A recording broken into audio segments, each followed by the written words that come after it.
la communauté congolaise de Champaign County. Attention, pourquoi tu aimes seulement que les gens t'acclament? Pour ceux qui se posent la question, où est Dieu? La réponse est qu'il est avec vous. Vive ensemble.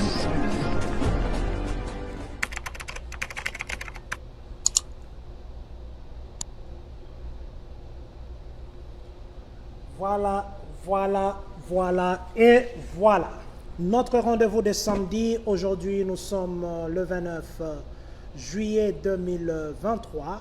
Il est exactement 17h45. 45 minutes de retard, c'est pas Papa Adélard, c'est de ma faute. On devait commencer à 17h juste.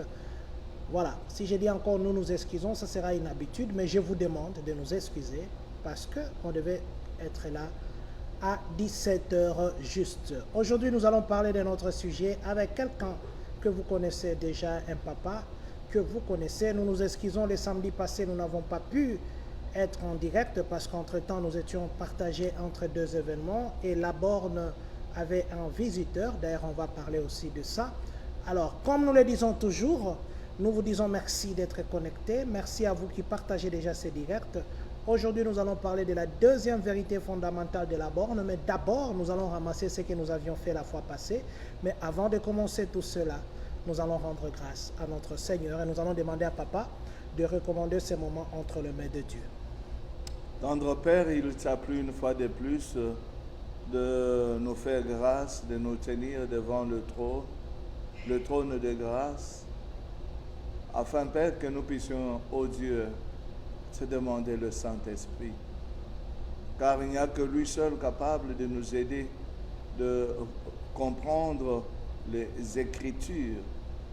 Seigneur, que ce soit ceux qui nous écoutent, que ce soit nous-mêmes, nous voulons que chacun soit sous le contrôle du Saint-Esprit.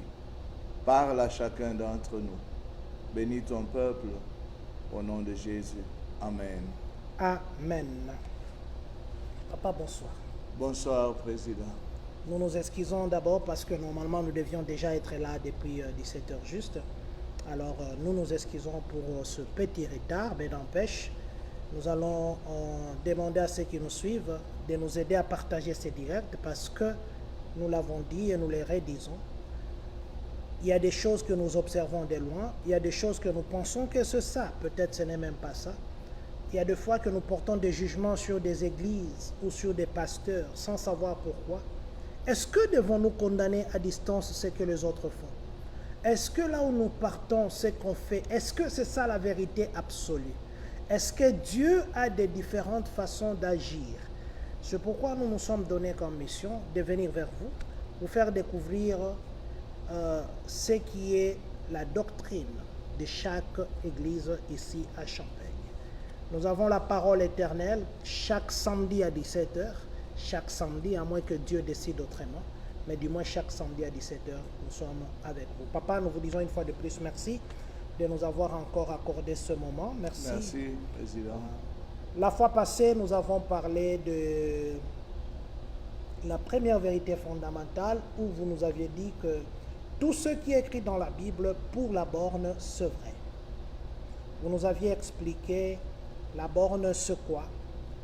Vous nous aviez expliqué d'où est venu ce mot. Vous nous avez expliqué comment le visionnaire, le pasteur Verneau, a pu avoir ce nom en installant même l'église là où il y avait la borne. Ceux qui ne nous ont pas suivis l'autre fois, qui n'ont pas le temps de suivre toutes les missions, qu'est-ce qu'ils peuvent retenir de ça? Voilà, je veux répondre à cette question. Merci, Président. Tout en relevant deux questions qui m'ont été posées suite à notre première émission. La première question était de savoir comment vous tous, vous utilisez la même Bible. Parfois, vous êtes tous vraiment de la borne, mais vous avez des explications différentes. Parce qu'il y a un de nous qui était de passage ici à Champaign, et ceux qui nous avaient suivis lors de notre première émission, Et ceux qui l'ont suivi prêcher dans certaines de nos églises, ils ont trouvé qu'il y avait une différence entre ce qui a été dit lors de notre émission et ce que le dernier avait pu prêcher. Et la deuxième aussi, en fait, préoccupation était aussi, en fait, de savoir si réellement, en croyant totalement la parole de Dieu, si un enfant de Dieu peut être possédé, si un enfant de Dieu peut avoir encore des liens, vraiment des liens appelés générationnels, ou s'il peut encore avoir quelques autels qu'il faut détruire. Et voilà un peu en grande ligne. Alors je veux ramasser cela en disant que notre première vérité fondamentale qui est les Écritures ou bien la Bible, c'est la parole de Dieu, que ce soit l'Ancien, que ce soit le Nouveau Testament, c'est la parole de Dieu. Et c'est Dieu qui a inspiré, c'est Dieu qui a communiqué cela aux hommes par le Saint-Esprit afin que les hommes arrivent à écrire cela. Et même dans les écrits, le Saint-Esprit a même contrôlé ce qui a été fait.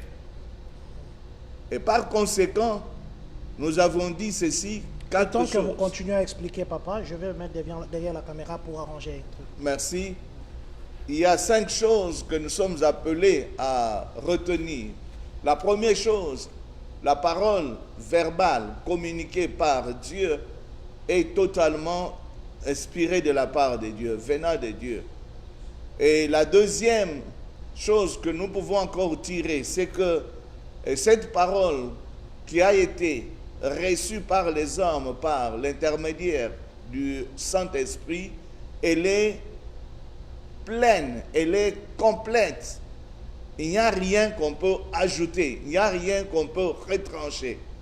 C'est la parole complète, full. Ainsi, et cette parole qui est complète, qui est full, répond à tous les besoins de l'homme.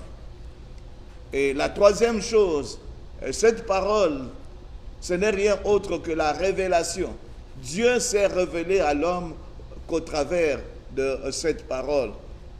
La quatrième chose, cette parole que nous disons, la Bible, cette parole ne peut jamais faillir, c'est-à-dire ne peut jamais échouer.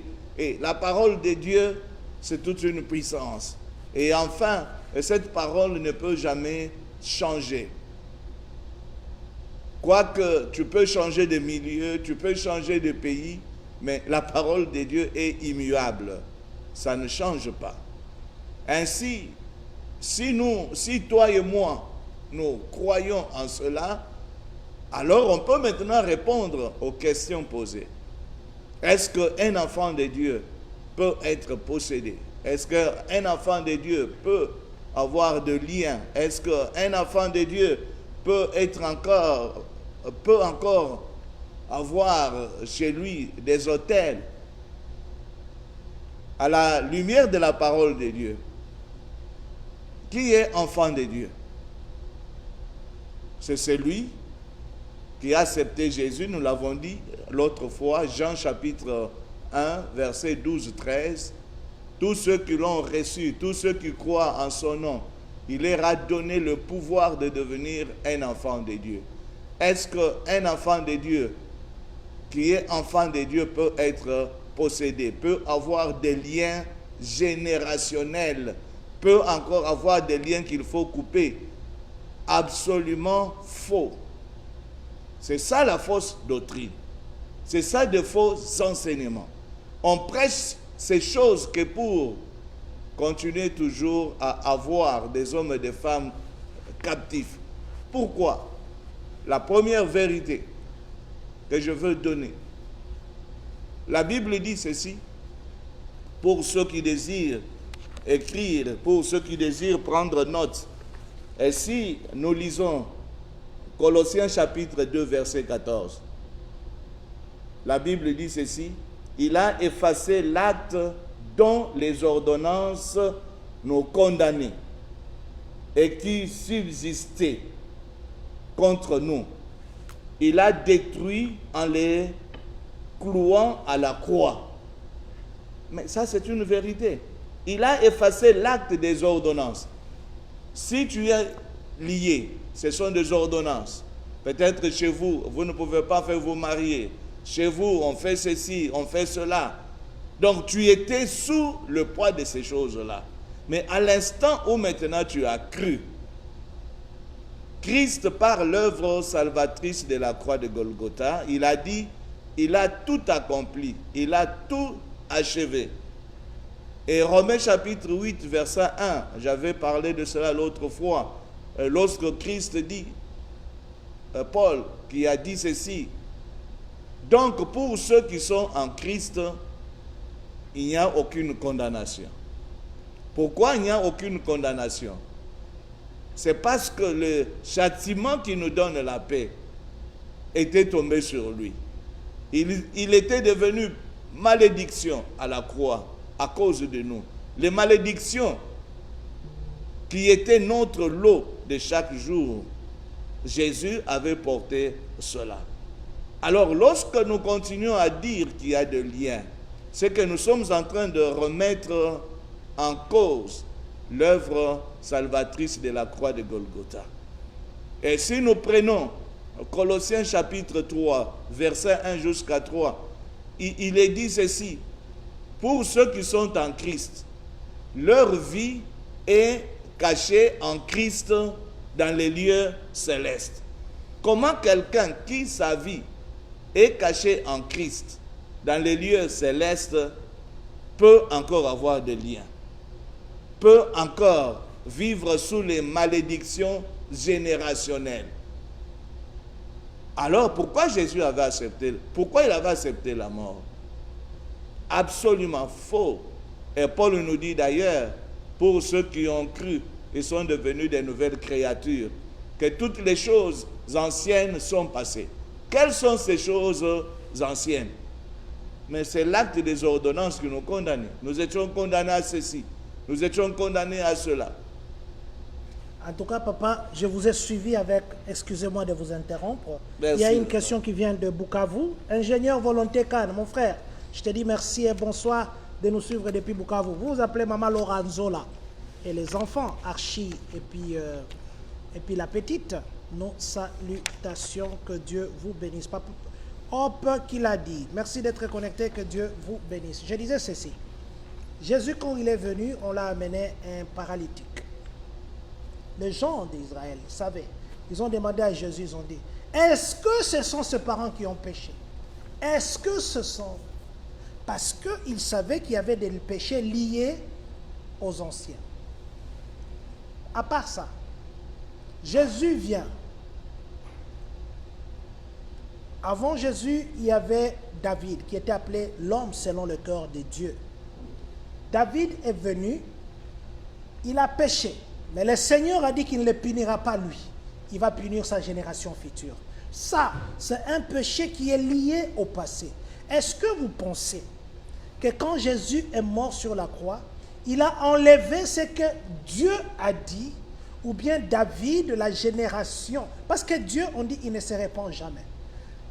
Ou bien ce que Dieu a promis à David comme châtiment qui devait aller dans des générations en génération. Je crois que c'était jusqu'à la 4e génération, quelque chose comme ça. 4e génération. Est-ce que Jésus a enlevé ça?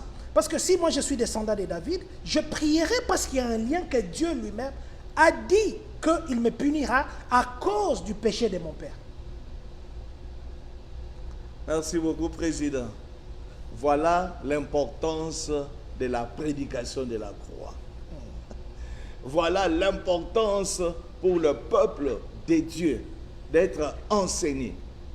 Il y a avant la croix et il y a après la croix. Tout ce que le président vient de nous donner, ce sont des choses avant la croix. Lorsque Jésus n'était pas encore glorifié, c'est-à-dire mort. Pourquoi il est mort? C'est à cause de toutes ces choses-là. Dans l'ensemble, le péché et ses conséquences. Jésus, non seulement il est mort, il est ressuscité.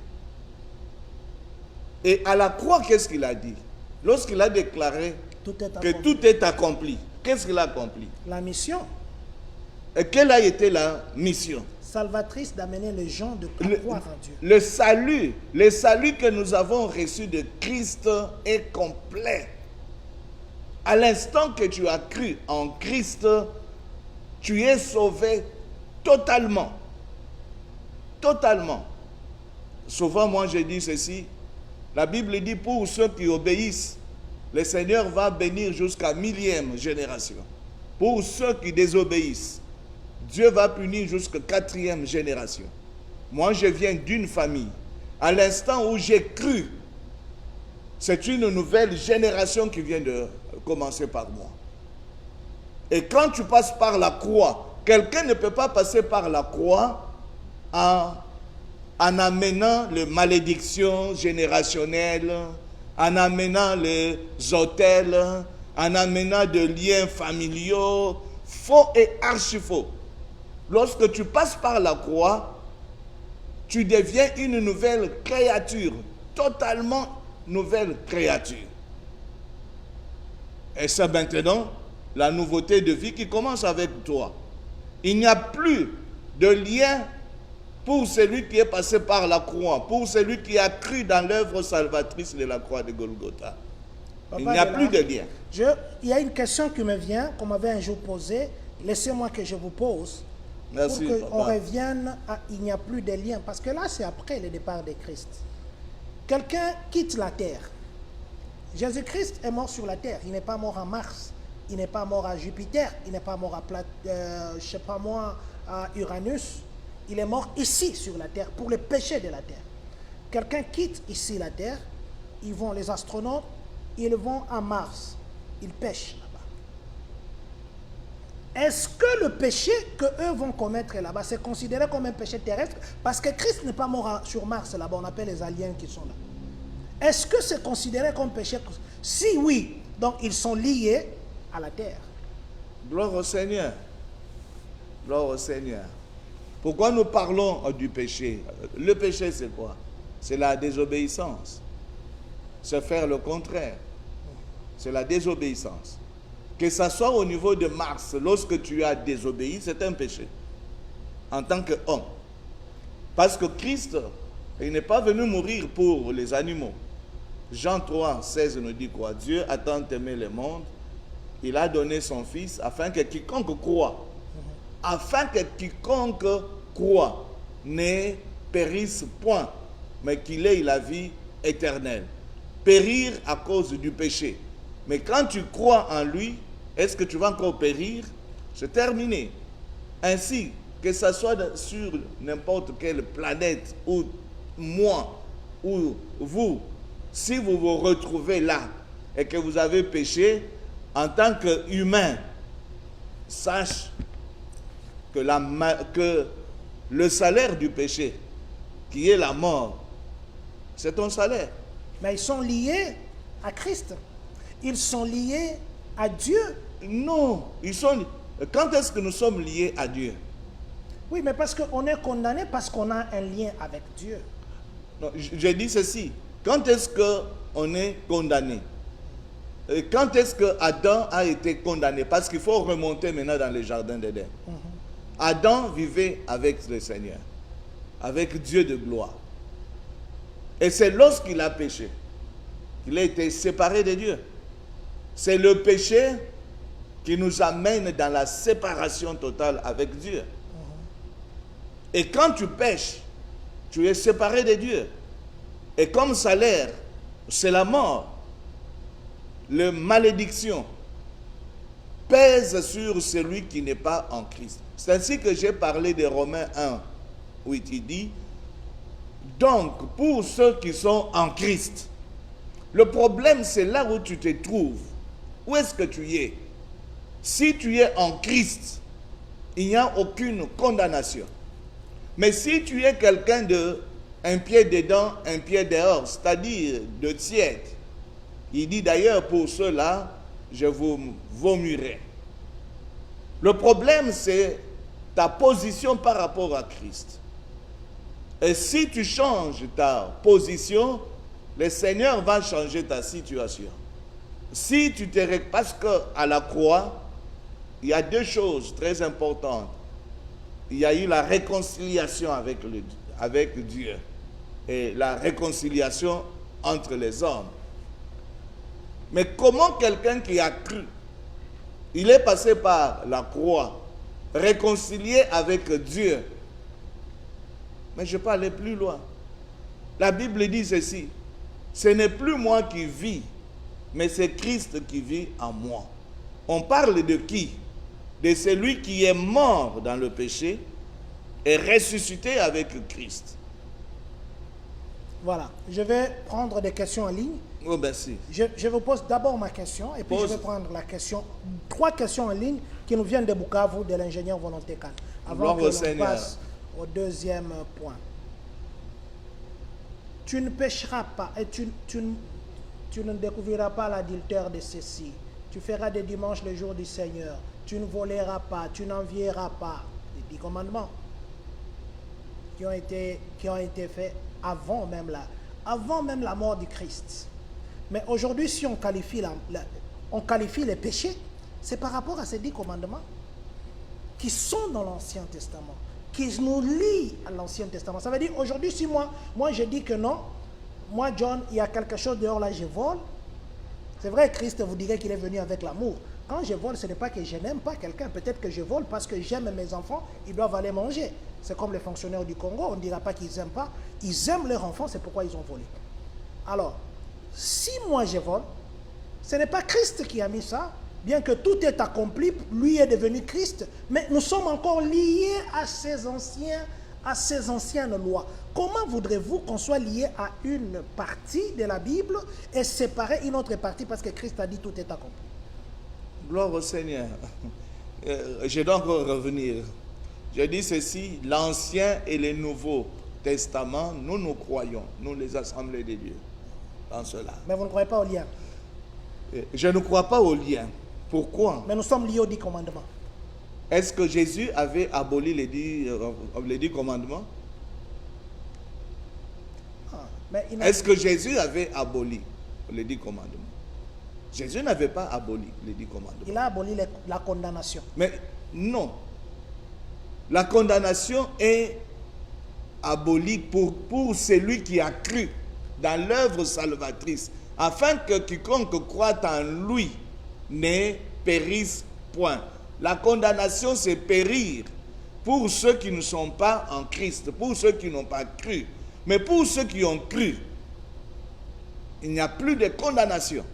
Est-ce que la condamnation, peut-être qu'on parle de différents langages, est-ce que la condamnation, c'est ça les liens? Voilà. Est-ce que la condamnation, est-ce que ce sont des liens? Dans ma famille, il a été dit, j'ai suivi, j'ai salué en fait le prophète avec qui vous avez eu vraiment l'émission. Que Dieu le bénisse. Il m'a fait du bien lorsqu'il a dit, on coupe même des liens qui ne sont pas mauvais, qui ne sont même pas de péché. C'est-à-dire, nous avons hérité. Et Pierre dit, vous avez hérité. Nous avons un héritage par rapport à nos parents. Et quand Dieu dit, ceux qui désobéissent, Dieu va punir jusqu'à la 4e génération. Qu'est-ce que cela signifie? C'est ça de lien. Tu es lié à cause de ceci. Peut-être tes parents étaient dans le fétiche.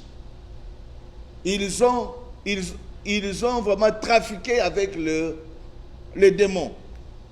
Vous avez été impliqué d'une manière ou d'une autre dans ces choses. La sorcellerie, ce sont des choses, moi, je n'élève pas Satan. Je sais bien que Satan est là, je sais bien qu'il y a la sorcellerie, mais je prêche que les hommes et les femmes viennent à Christ.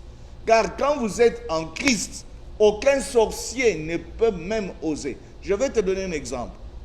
Je venais de donner en fait ma vie au Seigneur. Je suis en première licence en fait à l'UPEN. Mon voisin direct était des sciences occultes. je vous épargne des choses. Un jour, nous sommes assis avec des amis le soir. Ils viennent dire, les gens tels que Adélard ici, personne, ni sorcier, ni féticheur, ne peuvent rien faire sur lui. Parce que quand tu viens, tu le vois, il est couvert d'un voile blanc. Tu le vois, mais tu ne peux pas le toucher. Et c'est un occultiste qui avait rendu témoignage. Alors, dis-moi maintenant, pour ceux qui sont en Christ, comment ils peuvent, tout en étant en Christ, et avoir des liens, tout en étant en Christ, et avoir de malédictions générationnelles. Alors, qu'est-ce que Christ a fait maintenant à la croix? Pourquoi il y a la croix? Pourquoi il y a la croix? Pourquoi nous parlons de la croix? Vous savez que quand les gens viennent ici aux États-Unis et que l'ambassade a des doutes sur vous, pour déclarer qu'il est votre enfant ou qu'elle est votre fille, l'ambassade vous demandera de faire un test d'ADN. Vous savez pourquoi ils font ça? Pourquoi ils font ça? C'est pour confirmer, parce que l'enfant que vous avez là, porte vous, même si vous dites que non, il le sent, vous dites. Mais, ok, je suis d'accord. Yeah. Pourquoi le sang a été versé? Pourquoi le sang de Christ a été versé? C'est pour ôter le péché. Dans l'Ancien Testament, tous les sangs qui étaient là n'avaient pas le pouvoir d'ôter le péché. Juste couvrir le péché. Et c'est quel péché là qu'on a ôté? Mais qu'est-ce qu'on entend par péché? C'est cette nature humaine qui nous amène toujours à faire le contraire de la volonté de Dieu. Le péché, c'est la désobéissance. Je ne veux pas faire vraiment en fait une leçon vraiment théologique.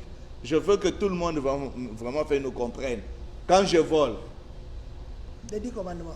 mais je venais de dire que nulle part où Jésus a aboli les 10 commandements. Nulle part. Donc nous sommes liés aux 10 commandements.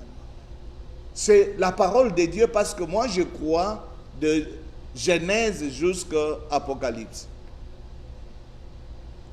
Est-ce que Jésus, dans la nouvelle alliance, nous autorise d'être des impudiques? Vous avez déjà été en Bujimaï?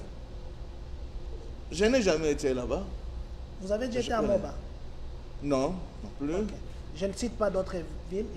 J'ai donné seulement 2 exemples. Je ne dis pas que c'est là. Oui, Vous savez qu'il y a de ces gens qui font des commerces. oui. Ils font des commerces.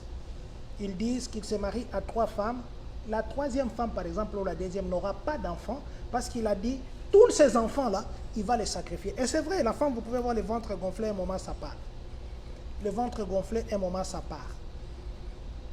Et il dit, il y a par exemple les gens qui sont dans des sciences occultes, ils choisissent parmi leurs filles qu'ils appellent colombe. La colombe ne connaîtra pas d'homme jusqu'à ce que lui-même décidera. Ces gens-là, ce n'est pas eux. C'est la parole de leurs parents qui les tient. Si Dieu ou Jésus nous a épargné de ces liens, ce que je parle, c'est après la mort de Jésus. Les gens qui sont dans des villes, 2 exemples que j'ai cités, ils peuvent vous témoigner, peut-être même en ligne. Si Dieu a enlevé les liens, pourquoi nous vivons encore ça? Voilà. Je reviens donc, je suis en train, le lien dont il est vraiment question, je suis en train de revenir pour ceux qui sont en Christ. Est-ce que tu es en Christ, oui ou non? Et si tu n'es pas en Christ, mais tu es sous cette domination-là. Mais si tu n'as jamais accepté Jésus, si tu n'as jamais cru dans cette œuvre salvatrice de la croix de Golgotha, mais tu es sous le joug du diable. C'est lui qui te domine. Et si toi maintenant, prenons vraiment ce cas-là, ton père avait dit, je vais te donner un exemple, je ne vais pas citer les noms, mais peut-être après je vais te donner les noms de ce que j'ai vécu à ma campagne.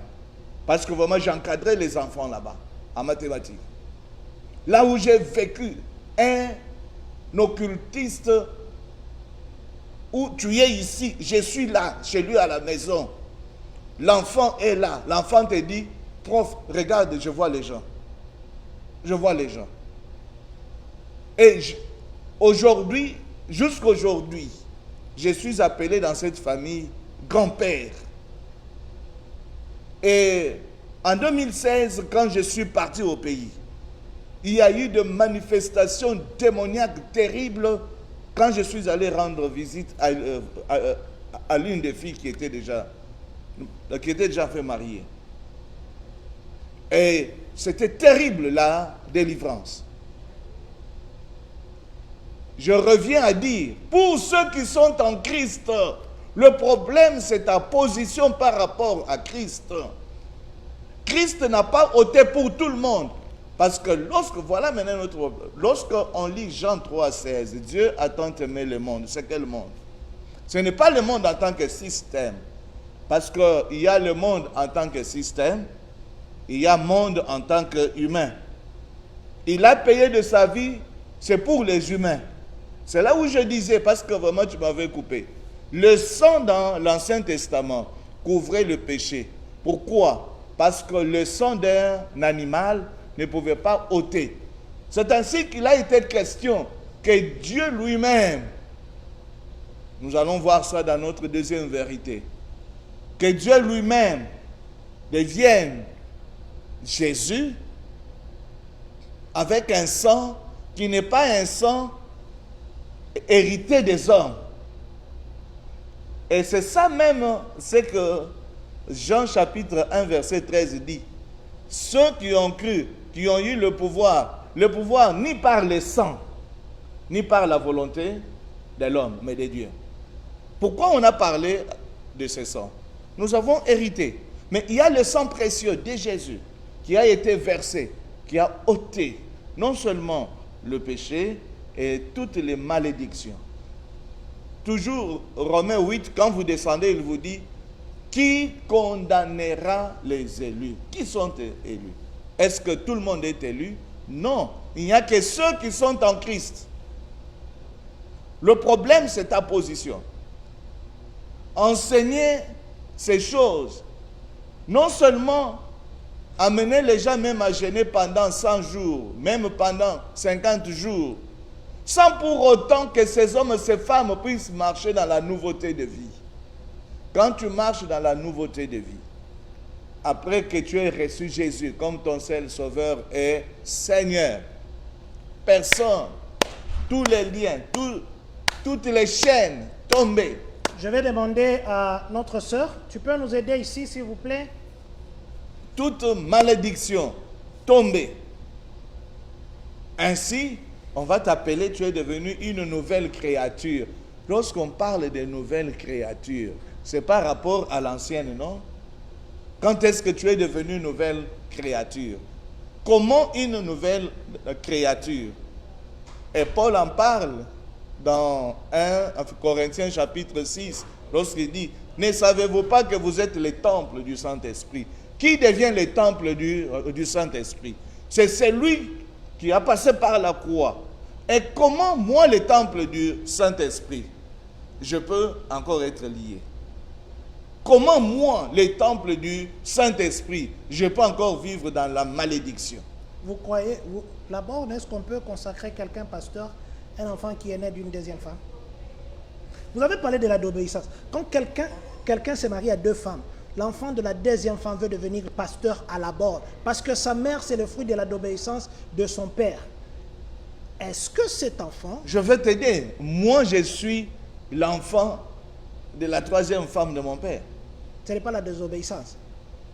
Mais lorsque je suis en train de dire, à l'instant où j'ai cru en Christ, à l'instant où j'ai donné ma vie au Seigneur, est-ce que c'est moi qui avais demandé à mon père de venir au monde? Est-ce que c'est moi qui avais demandé que ma mère soit la troisième femme? Non. Et voilà, innocent. Mais les conséquences, en Christ, tout tombe. Parce que je suis devenu une nouvelle créature. Frères, sœurs, devenez de nouvelles créatures. Et vous allez vous rendre compte qu'aucun démon de ta famille, aucun sorcier de ta famille ne peut jamais te toucher. Il y a beaucoup de questions sur les liens ici. Papa, attendez, je vais vous bombarder. Attendez, je lis 3 questions de l'ingénieur volontaire. Lisez. Je ne vous ai pas coupé. Je vous reviens. La première question, il a dit ceci. Gloire Si au on Seigneur. passe par la croix, Ouais. on ne peut plus commettre de péché. Première chose. Deuxièmement, deuxième question, je vais lire les 3 questions. La borne existe aussi ici à Bukavu. C'est le même la borne que celle-là. Avec Pasteur Mouboni, à Bukavu. Ok. Tu peux saluer Pasteur Mouboni, je te salue. Comment savoir si on est en Christ? La première question. Lorsqu'on est déjà passé par la croix, voilà pourquoi j'avais dit l'autre fois et je reviens pour dire, lorsque tu es passé par la croix, alors que tu es devenu une nouvelle créature, tu as maintenant la nouvelle vie, la nouvelle marche que nous appelons la marche de la sanctification. C'est sanctifié, qu'est-ce que cela signifie? Cela signifie aujourd'hui saint, demain saint, après-demain saint. En fait, c'est lui qui est passé par la croix, par la force, par la puissance du Saint-Esprit, il va te donner même la haine du péché. Il va te donner la haine du péché. Et quand tu pêches, tu as les remords dans ton cœur. Tu sens très mal parce que tu as frissé le Saint-Esprit. Ainsi, un enfant de Dieu, il peut pécher parce qu'il est encore dans cette chair. Mais directement, il faut demander pardon à Dieu et implorer la grâce pour que le Saint-Esprit puisse te soutenir. La deuxième question, nous avons la borne à Bukavu avec Pasteur Mouboni, qui est là. C'est un homme de Dieu pour lequel nous avons beaucoup de respect. Et si vous trouvez... Pasteur Mouboni, beaucoup de respect pour Et vous. si tu peux trouver intéressant, vas-y, il va encore beaucoup t'aider. La troisième question qu'il avait posée, c'était encore... Comment savoir si on est en Christ? Comment savoir? Comment savoir? Comment savoir? C'est toi-même lorsque tu as décidé. Je donne mon cas parce que je veux être vraiment fait concret. À un certain moment, j'avais le dégoût de la vie. C'est-à-dire, les choses que je faisais, ça, l'impudicité, le mensonge, ces choses, quand je le faisais, je sentais très mal dans mon cœur. Parfois, quand j'arrive le soir, je me mets sur mon lit, je suis mal à l'aise. Et j'ai commencé à prier, Seigneur, délivre-moi de ces choses. Seigneur, sauve-moi. Seigneur, sauve-moi. Et sans que quelqu'un me dise de ne plus boire. Par exemple, depuis 1996, il m'a donné les dégoûts total de la bière. La bière n'est pas un péché. Je n'ai pas dit que c'est un péché, mais j'ai donné un exemple. Il m'a donné les dégoûts total de l'impudicité. Il m'a donné les dégoûts total de mentir. Et je fus un grand orgueilleux. Quand je dis aux gens que je fus un grand fait orgueilleux, les gens s'étonnent. Lorsqu'ils me voient aujourd'hui, le Seigneur m'a brisé. Ainsi, comment tu sauras? C'est par le Saint-Esprit. La Bible dit, Romains 8, 26, c'est le Saint-Esprit, non seulement qui intercède. Et quand tu remontes, il dit, c'est lui qui te convainc si tu es enfant de Dieu ou pas. C'est un témoignage intérieur. Toi-même, tu seras convaincu. Témoignage intérieur, toi-même, tu seras convaincu. Témoignage intérieur. Et l'extérieur, les gens verront. L'extérieur, les gens verront. Ingénieur volontaire Khan, je crois que vous avez compris. Nous avons 18 minutes. Nous n'allons pas terminer la deuxième vérité, mais nous allons demander à Papa Adela, avec sa permission, de nous introduire dans la deuxième vérité. J'ai dit bonjour et mes condoléances au prophète Jean-Marie Kanganga, qui nous suit depuis Galesbourg. Il a perdu son grand frère. Prophète, nos condoléances. Je crois qu'on va se voir. Que Dieu vous bénisse. Papa, nous allons introduire la deuxième vérité fondamentale. Merci. Mais la première, je crois que prochainement, on va venir 2 fois la semaine prochaine. Samedi et ça. Parce que les liens là, j'ai des versets qui montrent qu'il y a des liens. J'ai des preuves qui montrent qu'il y a des liens.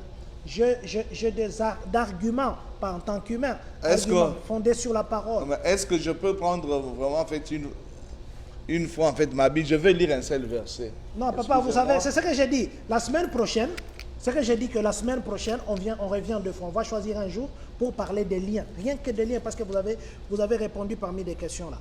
Et puis, le samedi, on va continuer la deuxième vérité fondamentale. Je suis d'accord avec vous, mais permettez-moi juste de faire une simple lecture. Je ne vais pas commenter, je vais seulement lire.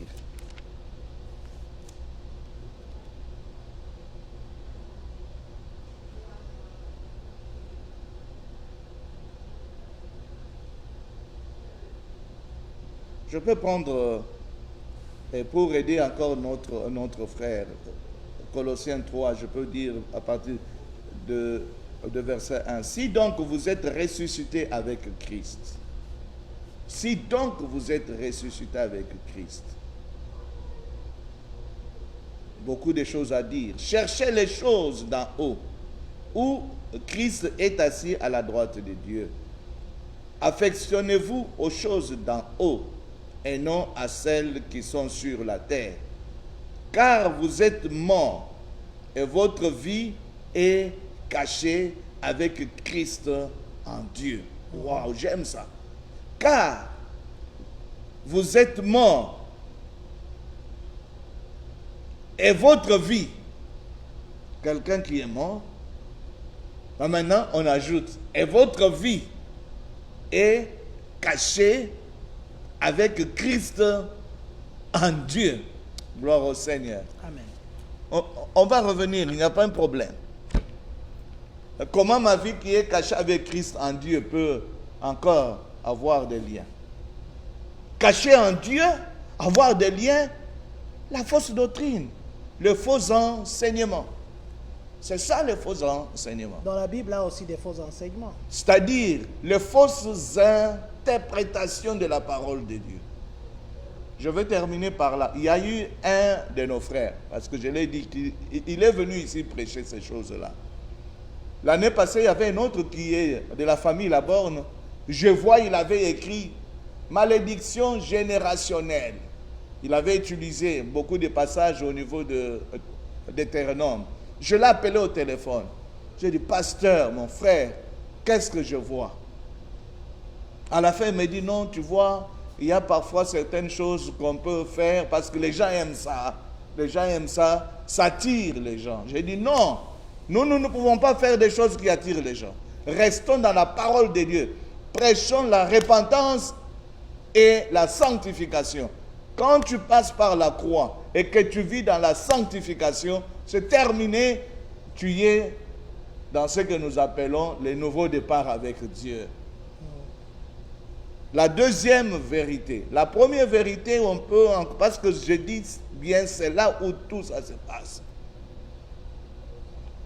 La deuxième vérité, La deuxième vérité, que nous croyons, nous, les assemblées de Dieu, Voilà. c'est aussi beaucoup de choses à dire. vous faites des délivrances ici aussi à la borne? La délivrance est biblique. Non, je demande si ici à la borne, vous faites des délivrances? Quelqu'un ne peut pas délivrer une autre personne, c'est Dieu qui délivre. Ok, mais ici, il y a des jours, vous priez sur les gens, vous faites des délivrances. Je suis en train de dire ceci, écoutez-moi très bien, Mais je écoutez-moi. vous ai très bien suivi. Écoutez-moi très bien. Je suis en train de dire que la délivrance est biblique. Et on n'a pas des jours spéciaux pour la délivrance. Parce que Dieu peut délivrer quelqu'un pendant les cultes. Pendant votre Vous venez de commencer les cultes, quelqu'un reçoit sa délivrance. Et donc, il n'y a pas un moment spécial où on peut dire, ça c'est vraiment focaliser le Saint-Esprit. il y a Dire, des signes extérieurs qui se manifestent dans la délivrance. dans la délivrance, Est-ce qu'il y a des signes extérieurs qui se font aussi ici? il n'y a pas forcément. Papa, vous savez bien parler français. Il n'y a pas forcément. Pourquoi je dis cela? Regardez chez nous. Je ne vais pas citer les noms. Au Congo, il y a même ceux qui remplissaient le stade de martyrs, où les gens tombaient partout. Mais regardez ce que ces gens étaient délivrés. Mais est-ce que à la C'est-à-dire- mort, il y a des signes extérieurs? Mais quel signe extérieur? C'est Dieu qui délivre. Si Dieu veut par le Saint-Esprit que quelqu'un tombe, mais j'ai vu vraiment des gens qui font tomber les autres par force. Ils te tiennent par là jusqu'à ce que tu vas tomber. Et puis tu vas voir quelqu'un qui... Et on va même brandir ça à la télé. Vous savez, à la borne, nous avons la discipline que si cela arrive, le caméraman ne doit pas filmer. C'est strictement interdit. Strictement interdit. Et il vous est déjà arrivé, vous délivrez quelqu'un, il parle avec beaucoup de voix ou il change de voix? Mais je viens de te dire qu'en 2007, j'avais vécu une expérience extraordinaire. Merci. Ces gens-là avaient des liens ou bien ils n'avaient pas de liens? Le problème est le suivant. Est-ce que ces gens-là étaient dans le Seigneur? Yeah. Je t'ai dit que je vais t'en parler après. Parce que c'est le nom de quelqu'un qui était renommé chez nous et je ne peux pas citer ça vraiment direct. Deuxième vérité fondamentale, papa, je voulais juste vous... Merci. Vous savez? Non. Deuxième vérité fondamentale. Quelqu'un qui était impudique, il cesse de l'impudicité. C'est une délivrance, oui ou non? C'est une décision, une discipline personnelle. Moi, j'avais pris autant de fois de décisions, rien. J'étais vraiment incapable devant. Est-ce que vous étiez dans le Seigneur? Mais je t'ai dit que j'ai pleuré combien de fois. Je suis arrivé à la borne en 1990. Et j'ai donné ma vie au Seigneur en 1997. Mais chaque jour, j'étais à l'église. Lorsque le pasteur lançait, qui veut donner sa vie au Seigneur? Qui veut abandonner? Mais comme j'étais déterminé, c'est ainsi que tous ceux qui viennent à l'église ne sont pas vraiment des chrétiens. Ce n'est pas parce que tu pars à l'église que cela fait de toi chrétien. Non. Non. On devient enfant de Dieu lorsqu'on a cru. Et on marche dans la nouveauté de vie. Point barre. Point barre, Là. mais avant point barre, deuxième. Je vais lire volonté quand ça va disparaître. Il dit ceci. Ça, c'est son avis. Je passe moi. Je lis la question. Oh oui, j'aime. Je crois passer par la croix et commettre le péché, c'est deux choses différentes. Le péché n'est pas signe qu'on n'est pas passé par la croix. Car Pierre avait trahi Jésus, c'était un péché. Mais ça n'avait pas d'impact sur sa destinée éternelle, vu qu'il était prédestiné à la vie éternelle, différemment de Judas, qui a aussi péché et demandé pardon, mais il n'a jamais été pardonné, car il a été destiné à périr. Ça, c'est l'ingénieur volontaire. Je suis étonné. Je n'ai jamais lu dans ma Bible, nulle part où la Bible dit que Judas avait demandé pardon. Par contre, il est parti se pendre. Mais Pierre, il est parti pleurer. Pleurer amèrement du fait qu'il avait renié son maître. Et il faut savoir que tout cela, ça s'est passé avant le sacrifice suprême. Avant le sacrifice suprême. Et on voit les jours de la Pentecôte, les pierres qui avaient renié, les pierres qui avaient fui. Mais c'est le même Pierre qui devient champion pour proclamer Jésus, devant la même personne. Non, c'est une confusion là-bas, mon frère, excusez-moi. Et un enfant de Dieu, il est déjà une nouvelle créature. Et je n'ai pas dit qu'un enfant de Dieu ne peut pas pécher. Mais j'ai dit ceci. D'ailleurs, il y a même certaines versions qui veulent changer pour dire brancher. C'est-à-dire, comme en lingala on dit au beti libaku. C'est-à-dire, ce n'est plus ta vie. Avant, c'était ta vie. Mais après, ce n'est plus ta vie. Mais parce que nous sommes encore dans ce corps, la chair est faible. Oko beta libaku. Directement, le Saint-Esprit va te relever au travers le pardon. Tu vas demander le pardon au Seigneur. Merci. Et je n'ai jamais été d'accord de la prédestination. C'est un faux enseignement. Une mauvaise doctrine de la prédestination. Pour dire que On a déjà prédestiné ceux qui vont... Mais alors pourquoi Dieu dit quiconque croit? Non, je crois qu'il voulait dire ceci. Dans le plan de Dieu, c'était que ça devait se faire comme ça. Judas dans la prophétie, c'était déjà que Judas devait trahir Dieu. Donc c'est ça, la prédestination, c'est comme déjà un plan préétabli. Le problème est suivant. Christ allait être trahi par quelqu'un. C'était déjà... Judas ou pas. Oui, mais c'était dans la prédestination. Mais j'ai dit, dans le plan de Dieu, Christ allait être trahi par quelqu'un. Il fallait qu'il y ait quelqu'un, Judas, ou bien un autre nom, qui allait jouer ce rôle. Mais maintenant, quel a été le grand problème avec Judas? Parce qu'il était parti se pendre. Lui-même, il s'est condamné. Judas s'est condamné. Nous allons partir à la deuxième vérité. Accordez-nous. Nous allons terminer à 10 minutes. Nous allons faire 1h10 minutes. Donc nous avons 17 minutes qui nous restent. Je vais laisser papa, je ne pose plus de questions. Je laisse papa nous introduire dans la deuxième vérité que nous allons encore continuer le samedi prochain. La deuxième vérité s'intitule « Le seul vrai Dieu ». Le seul vrai Dieu. Papa, envoyez-nous les écritures. Hein. En attendant, je suis en train de... Il a des écritures sur la prédestination. Papa, continue. Je suis d'accord. Et pour cela, vraiment préparer cela, nous sommes disposés. Deuxième vérité. Alors, je disais que notre deuxième vérité, c'est le seul vrai Dieu. Le seul Dieu véritable s'est révélé lui-même comme étant éternel et auto-existant, c'est-à-dire le Je suis. Le créateur du ciel et de la terre et le rédempteur de l'humanité. Il est également révélé comme l'incarnation de principes de relation et d'association comme Père, Fils et Saint-Esprit. C'est-à-dire quoi? La Trinité. Nous croyons que Dieu, il est le seul, l'unique, mais qui s'est révélé en 3 personnes. Vous croyez à la Trinité alors? Que nous appelons la triunité, c'est-à-dire le 3 en un seul. D'ailleurs, vraiment, Trinité, ce n'est pas un mot français. C'est le mot courant. Non, je parle de mot français. C'est le mot courant que nous ça vient de latin trin, c'est-à-dire T-R-I-N, qui veut dire 3.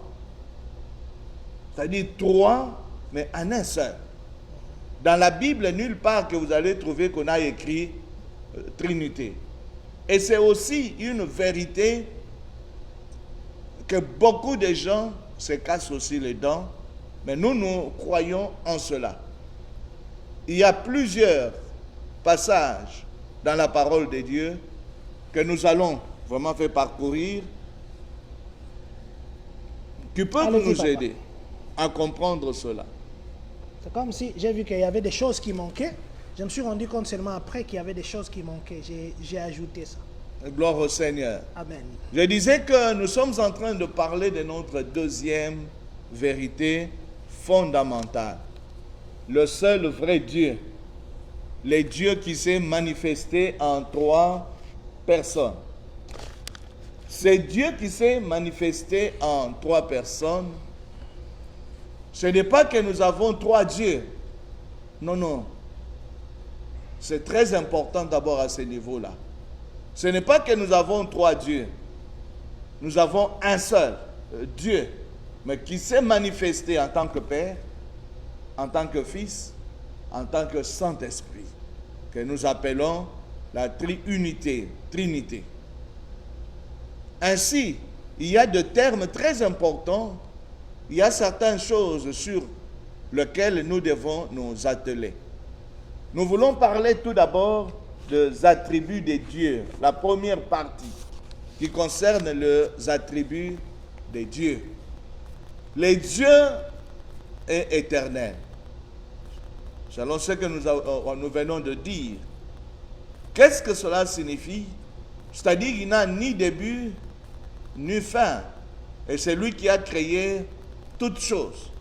Il y a quelqu'un qui me disait que Dieu n'est pas alpha et oméga, il est éternel. J'ai dit, moi je n'ai pas dit qu'il est alpha et Non, non, je vous oméga. complète. Non, je ne fais que vous compléter. Gloire au Seigneur. Non, je ne fais que vous C'est compléter. ainsi que j'ai dit qu'il n'a ni début. Ni fin. Ni fin. Oui, parce qu'il y en a qui disent qu'il est alpha et oméga. Non, parce que Dieu est éternel, ça veut dire on ne connaît pas les commencements de son commencement. Il est éternel. Et la deuxième chose qu'il faut aussi savoir, c'est que Dieu, il est esprit.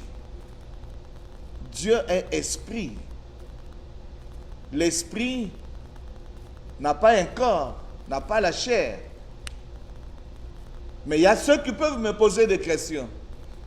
Lorsqu'ils peuvent parler de Moïse, lorsqu'ils peuvent parler de certains dans la parole de Dieu, tels que Abraham et les autres, oui, Dieu, il peut lui-même se donner un corps comme bon lui semble pour atteindre un but ou un autre. Mais est-il que il est esprit? Vous voulez que je lise quelques commentaires avant que vous continuiez ou vous voulez continuer? Je suis disposé, Ok. peut-être pour ne pas laisser Un vide. le vide, parce Mais- qu'on peut aller comme ça. Moi déjà là, j'ai des choses que je vais vous dire parce que ça ne reprend que la première vérité. Tout ce que vous avez dit là, c'est dans la Bible. Dites seulement que vous croyez en tout ce que la Bible a écrit. Pourquoi vous devez encore faire des ramifications? Nous croyons que Dieu est esprit, nous croyons la Trinité, ainsi de suite. Ça c'est ma question. Non, attendez, je Je vais répondre tout d'abord à ta question. J'avais dit lors de notre première vraiment mission que tu ne peux pas retenir toute la Bible ici, de Genèse jusqu'à Apocalypse. Ok? Tu ne peux pas retenir tout ce qu'il y a comme enseignement là-bas. Et c'est là où je nous ai dit qu'il y a ceux qui se sont donnés. Parole de Jésus en rouge. Oh. Et il y a ceux qui se sont donnés pour étudier minutieusement la Bible. Ils ont dit, je peux oublier tout. Mais il y a des choses qui sont fondamentales, que je ne peux pas oublier. C'est ainsi que nous sommes en train de dire, ce sont les 16 vérités fondamentales. Je peux oublier tout. Mais le 16 là, ça me suffit pour ma vie éternelle. Voilà. Ingénieur volontaire Khan, il a écrit beaucoup. Excusez-moi que je lise comme ça, on va passer. Gloire au Seigneur. 1. L'élection est une décision prétemporaire de Dieu, un choix qu'il a fait avant qu'aucun de nous n'existe. Dieu nous a choisis en Christ avant le fondement et la fondation du monde. Éphésiens 1, 4. Dieu nous a sauvés, dit Paul, et nous a appelés à une sainte vocation, non à cause de nos œuvres, mais selon son propre dessein, et selon la grâce qui nous a été donnée en Jésus-Christ avant le temps éternel. 2 Timothée 1, 9. Deuxième, l'élection divine n'est pas unique, communautaire, mais également individuelle, bien que ce soit vrai que Jésus lui-même est l'élu, ou que l'Église est le peuple choisi, ou encore élu de Dieu. Les individus sont eux-mêmes choisis par Dieu pour croire en Christ, afin qu'ils deviennent membres de l'Église.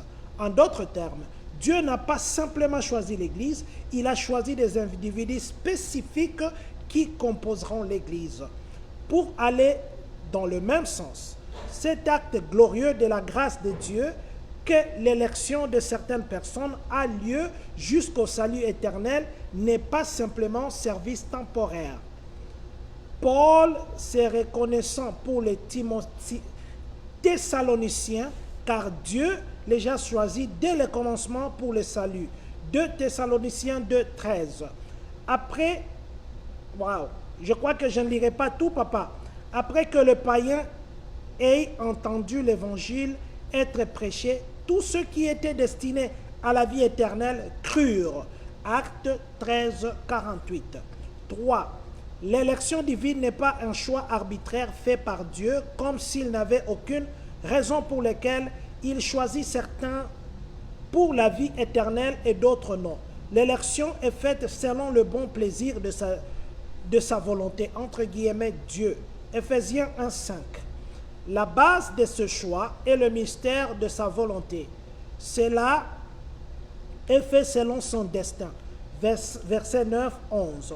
et le conseil de sa volonté. Verset 11.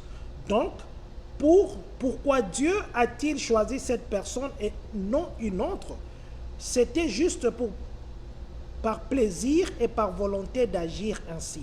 Mais pourquoi s'est-il plu à choisir celui qui plutôt qu'un autre? Tout ce que nous savons, que ce que Dieu n'était pas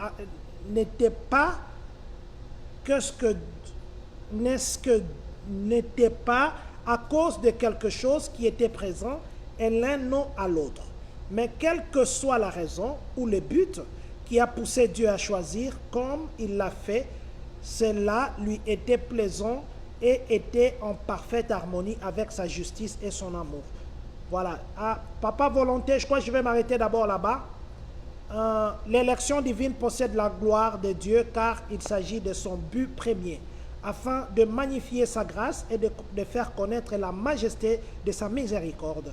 Dieu choisit le pécheur méritant l'affaire pour hériter de la vie éternelle et être uni au moyen d'une alliance avec son Fils, Jésus-Christ.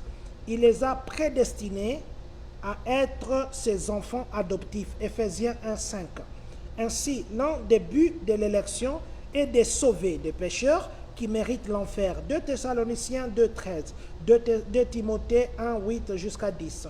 Mais dans un sens encore plus profond, leur salut était pour but d'honorer et de magnifier la grâce et la gloire de Dieu. Éphésiens 1,6, on saute, on lit le verset 12. Ainsi, notre salut n'est pas le seul but de l'élection. Nous avons été choisis pour adorer. Nous avons été choisis pour proclamer les vertus de celui qui vous a appelé des ténèbres à son admirable lumière. 1 Pierre 2, 9. J'ajoute un verset qui n'a pas écrit. Avant que tu ne sois né, je t'ai connu. Ça, c'est dans la Bible. Oh, je suis très très content. Merci beaucoup, mon frère. Hélas, je constate qu'il y a eu vraiment un mélange de beaucoup de choses dans ce que le frère a écrit.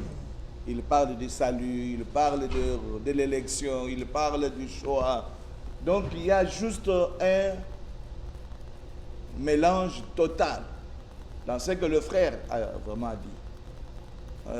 C'est ça vraiment en fait le danger. Nous sommes en train de parler de thèmes clairs.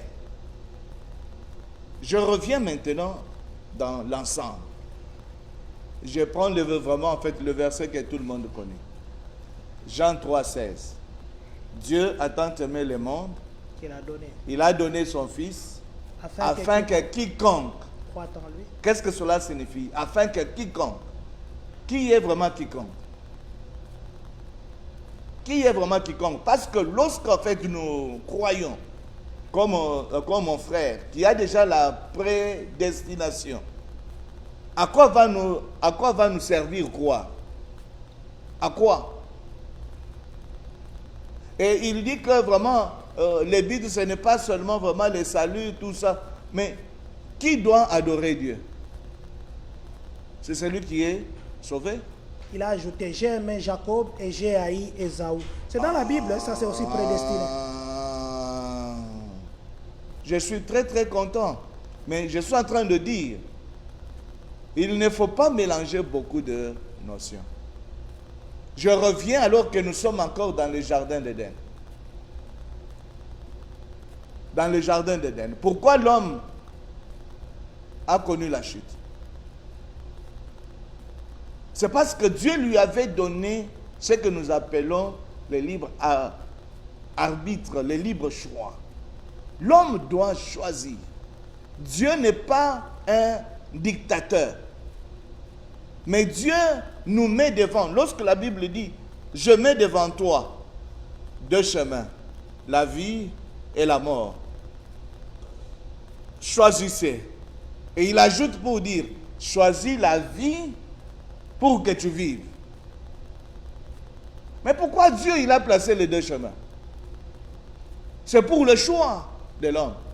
Pourquoi Dieu avait placé l'arbre de vie et l'arbre de connaissance de bien et de mal? Et dans le jardin, Dieu n'avait jamais interdit à l'homme de ne pas manger de l'arbre de vie. Simplement, de ne pas manger de l'arbre de connaissance de bien et de mal. Et déjà, Genèse 3, 15, Dieu dévoile maintenant son plan de la rédemption. Lorsqu'il dit de la postérité de la femme, lorsqu'il avait déjà promis les Shiloh, qui va écraser la tête du serpent, mais toi, serpent, tu vas le mordre. C'était déjà le plan de la rédemption que Dieu a dévoilé. Le plan de la rédemption, depuis Genèse chapitre 15, 3:15, Dieu ouvre maintenant le plan. Il dit, voilà toi, Satan, tu as amené l'homme dans la désobéissance, mais je te promets la victoire sur toi. Et si nous allons continuer, et lorsqu'on continue avec Jean 3:16, on descend à 17, 18. 17, il dit, Dieu n'a pas envoyé son Fils pour que le monde soit condamné, mais par contre, il a envoyé son Fils pour que le monde soit sauvé. Et il ajoute, pour ceux qui vont croire, ils ne seront pas condamnés. Mais ceux qui ne croiront pas, ils sont déjà condamnés. Il n'a pas dit qu'ils seront condamnés demain. À l'instant où tu refuses de croire dans l'œuvre salvatrice de la croix de Golgotha, la Bible déclare que tu es déjà condamné. Et Paul continue parce qu'il a vraiment évoqué beaucoup. Et Paul dit, Dieu ne fait exception de personne. Il est disposé. Il dit, viens.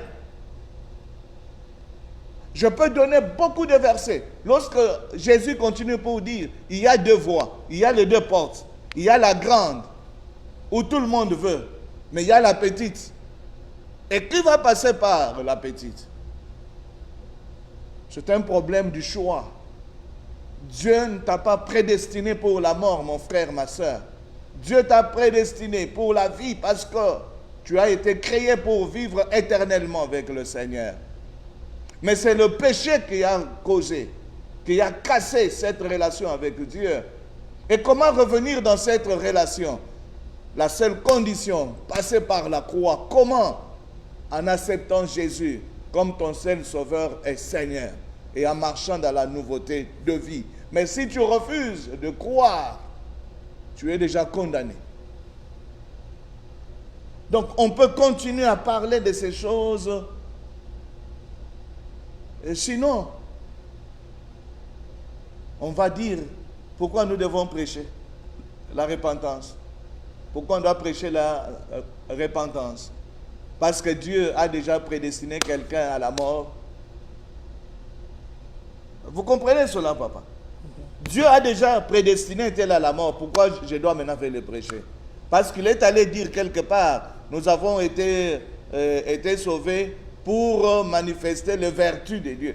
Mais pourquoi tu dois manifester les vertus de Dieu? C'est pour que celui qui est encore pécheur, qu'il se ressaisisse et qu'il croit aussi.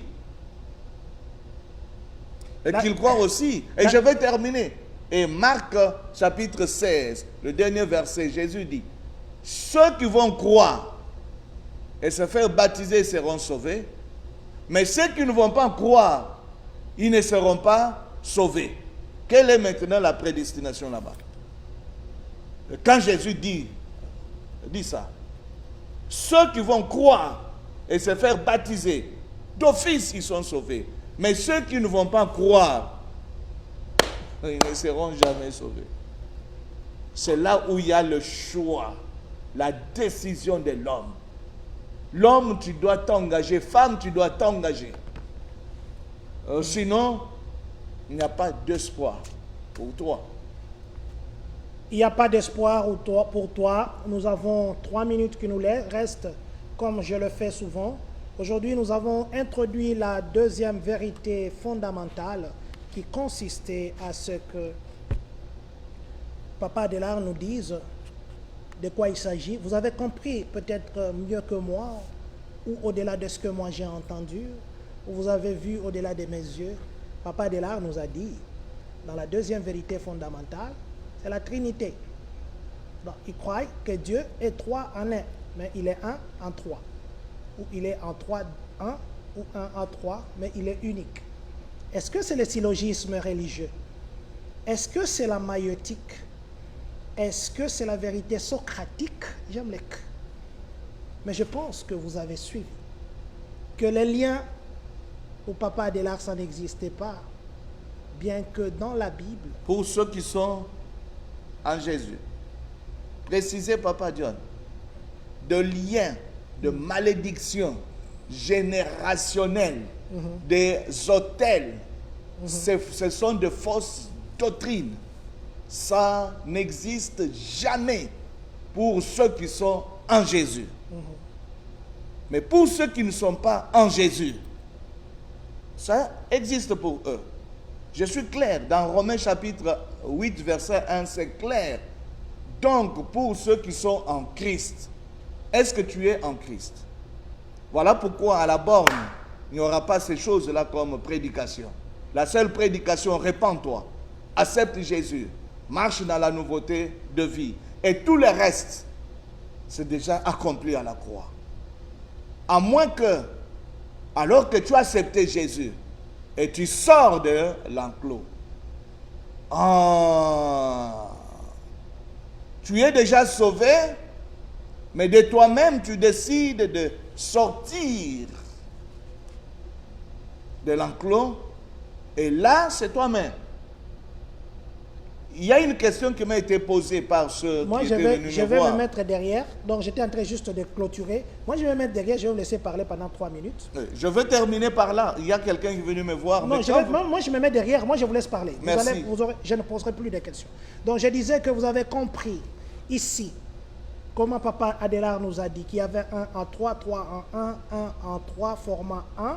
Vous avez compris comment il nous a dit par rapport aux liens, pour ceux qui sont dans le Christ, ça veut dire qu'il y a 2 temps de liens, ceux qui en ont, ceux qui n'en ont pas, mais ça existe quand même, sans accepter que ça existait. Mais ça existe pour ceux qui ne sont pas en Jésus. C'est ce que j'ai dit.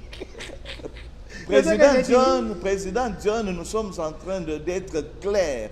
Je suis en train de faire un effort parce qu'il y a quelqu'un qui m'a dit, excusez-moi, que Papa Adélard, vous êtes tellement... C'est ainsi, je suis en train de faire un effort pour qu'il n'y ait pas les zones d'ombre. J'ai dit ceci. Moi, avant que j'aie reçu Christ. Papa Adélard, est-ce que je peux clôturer justement? Je vais derrière. Oui, comme ça, je merci. vous laisse. Ok, donc je disais, je reprends encore. 3 en 1, 1 en 3, 3 format 1, 1 format 3. Et je veux revenir à ça. Étant unique, vous avez entendu comment Papa Adélard nous a dit. Papa Adélard nous a parlé des liens. Papa Adélard nous a dit ici que la prédestination n'existait pas. Mais Jérémie 1, 5 à 10, ceux qui peuvent lire, liront. Avant que tu ne sois dans le ventre de ta mère, je te connaissais. Ça veut dire que le Seigneur a prédestiné Jérémie, même dans sa mission prophétique. Mais Papa Adélard nous dit qu'il n'y a pas de prédestination parce que Dieu a un plan pour chacun de nous. Aujourd'hui, nous avons parlé de la deuxième vérité fondamentale, que nous, la communauté, nous sommes très contents de savoir que ça fait juste partie encore de tout ce qui est écrit dans la Bible, qui dit que Dieu, il est l'unique, ça c'est vrai. Il est esprit, ça c'est vrai. Il est éternel, ça c'est vrai. Il est Trinité. Est-ce que nous croyons à la Trinité? Nous allons nous mettre derrière la caméra pour laisser Papa Adélard parler. Et puis je vous demanderai de pousser un peu ici pour que vous soyez au milieu. Comme ça, nous sommes derrière. Et nous vous disons merci encore, Papa Adélard. Merci beaucoup, Président. J'aimerais que les choses soient vraiment claires. Premièrement, pour ce qui concerne le lien, les malédictions, générationnelles ou pas, pour ce qui concerne les autels, ça existe pour ceux qui ne sont pas en Christ. Le problème, c'est de quitter ta position afin que tu entres dans la position de ceux qui sont en Christ. Et on ne peut jamais comprendre que chaque année, chaque mois, on amène ceux qui sont censés être enfants de Dieu à faire des jeûnes de prière pour des liens familiaux, Non, c'est démoniaque. La Bible est claire. Pour ceux qui sont en Christ, ils sont devenus de nouvelles créatures. Toutes choses anciennes sont passées, voici toutes choses sont devenues nouvelles. L'acte d'ordonnance qui nous condamnait, Jésus a fait quoi? Il a déchiré. Mais les gens cherchent encore à remettre cela. Vous savez pourquoi le voile a été déchiré? C'est parce qu'une fois pour toutes, Christ avait accompli l'expiation du péché avec son sang. Il n'y a plus question de faire autre chose si ce n'est que de croire dans cette œuvre salvatrice de la croix de Golgotha. La deuxième chose que nous venons encore de dire, c'est que pour nous qui sommes en Christ, nous sommes le privilégié, à condition que nous ne puissions pas quitter l'enclos, c'est-à-dire la clôture, la parcelle, la maison. Si tu quittes dans la main de Dieu, alors tu t'exposes. Et comment on ne peut pas quitter la main de Dieu? C'est dans la vie de la sanctification. Mais sanctifier chaque jour. Aujourd'hui saint, demain saint. Refuser le péché sous toutes ses formes. Et c'est ainsi que Christ sera de ton côté. Celui qui a Christ, il a tout. Car la Bible dit, celui qui est en moi, il est plus fort que celui qui est dans le monde. Comment Christ en moi, je peux encore avoir de chaînes et de liens? Non, c'est faux. Soit tu as Christ, soit tu n'en as pas. Et je veux terminer avec une histoire. On va relater. Jésus a dit, un homme était habité par un esprit démoniaque. On a chassé cet esprit. Cet esprit est allé errer, circuler partout. Il n'a pas trouvé l'endroit pour se reposer. Il est retourné. Il a vu que la maison était propre. Il est reparti chercher les 7 autres méchants, plus que lui. Et quand ils vont revenir entrer, l'état de cet homme sera pire qu'avant. Alors la question qui m'a été posée, comment leur expliquer cela? Je dis, ok, ça c'est clair. On a balayé la maison, on a chassé les démons. On a balayé la maison. La maison est devenue propre. L'ennemi revient, il trouve que la maison est propre. Mais on n'a rien mis dans cette maison. En d'autres termes, il faut équiper la maison. Comment tu vas équiper la maison? C'est avec la parole de Dieu. Voilà pourquoi celui qui a cru, la parole de Dieu, la méditation de la parole de Dieu, c'est chaque jour, quand Dieu dit, médite chaque jour. La parole de Dieu, c'est ça l'arme efficace pour faire face au diable qui a été chassé. Lorsqu'il va revenir, il va trouver que je suis blindé de la parole de Dieu. Je suis blindé du Saint-Esprit et il ne fera plus rien. Ainsi, je vous invite, frères, sœurs, à méditer la parole. Il ne faut pas se borner seulement à ce qui est dit. Venez, il y a conférence, venez, il y a séminaire, venez, on va délivrer, venez. On arrive même à connaître les temps de la délivrance pour dire aujourd'hui on va délivrer. Qui délivre? L'homme ne peut jamais délivrer. C'est Dieu qui délivre. Par la puissance du Saint-Esprit. C'est qu'à chaque minute, pendant les cultes, pendant le moment de prière, tu peux recevoir ta délivrance. Tu peux recevoir ta délivrance. Il n'y a pas de moments spéciaux à la borne où on dit maintenant ce sont des moments pour la délivrance. Il n'y en a pas. Et je veux terminer totalement pour dire, c'est le Saint-Esprit qui va nous aider, qui va t'aider. Alors, aime le Saint-Esprit. Cherche le Saint-Esprit. Prie pour le Saint-Esprit. Et à la fois prochaine, nous allons continuer avec notre deuxième vérité. Seigneur, merci pour ce qu'a été ce temps que tu nous as accordé. Je sais que les choses sont tellement, parfois difficiles. mais par le Saint-Esprit, aide-nous à ce que ta parole soit simple. Merci pour ta fidélité. Merci pour ton amour. Merci pour ta présence. Et la fois prochaine, prépare-nous encore, Seigneur, à échanger avec ton peuple. Nous ne connaissons pas beaucoup, mais nous avons besoin aussi du Saint-Esprit. Au nom de Jésus, nous avons ainsi prié. Amen. La communauté congolaise de Champaign County. Attention, pourquoi tu aimes seulement que les gens t'acclament? Pour ceux qui se posent la question, où est Dieu? La réponse est qu'il est avec toi. Vive ensemble.